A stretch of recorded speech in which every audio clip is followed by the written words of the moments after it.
Maryland. This document has been refuted by far more people than ever approved this document. It was not peer-reviewed, and this is what this listing is based upon. It's just absurd science. We call it junk science. Again, we have physiologists, biologists, other scientists, veterinarians that say it's totally impossible. And now, rather than working in a state, he himself stated that Hawaii, Puerto Rico, and Florida were the states of concern. Now we're penalizing 48 other states that breeders are going to go out of business, pets are going to be effective. If someone's in the military and they have a pet Burmese python, they won't be able to transport that animal with them if they move because there's no interstate transportation or commerce of these animals. Again, why are you penalizing 48 other states doing this on a national level when it is a state issue? And there's also no legitimate science to back, other than this USGS survey, which was not peer-reviewed. Why are you doing this at a federal level and penalizing 48 other states? Well, first of all, I'll just say absolutely, that is absolutely not true. The USGS science was peer-reviewed, and so that is just absolutely false statement.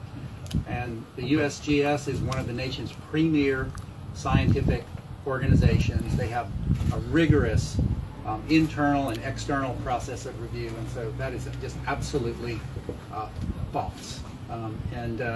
So I would, I think it's very important to make that statement from the outset. The reason for a national approach to these things is some of the examples that I mentioned before. We heard the same about the Asian carp back 20 years ago. People saying these carp can't survive in the Mississippi River. These are sterile, triploid carp. They can't survive. So go to the outskirts of Minneapolis. Go into the Ohio River system and tell me now that those predictions were true.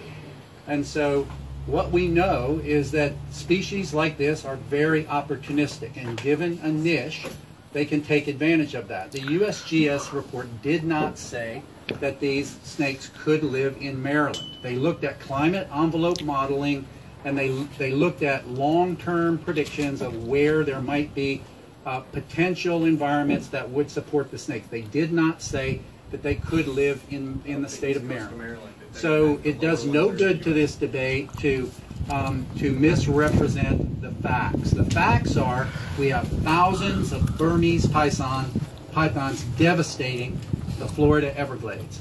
The facts are we have evidence in other parts of Florida of the existence of Burmese pythons. We have, like I said, I'm introduced to the black and white tegu today. Every time I come to Florida, I hear another example of a new invasive species. So we're not penalizing 48 states, we are helping 48 states to prevent these kind of ecological disasters in the future.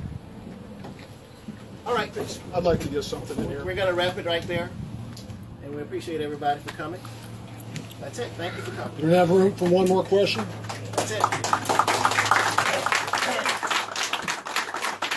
Fucking college and answer questions, lied about situations.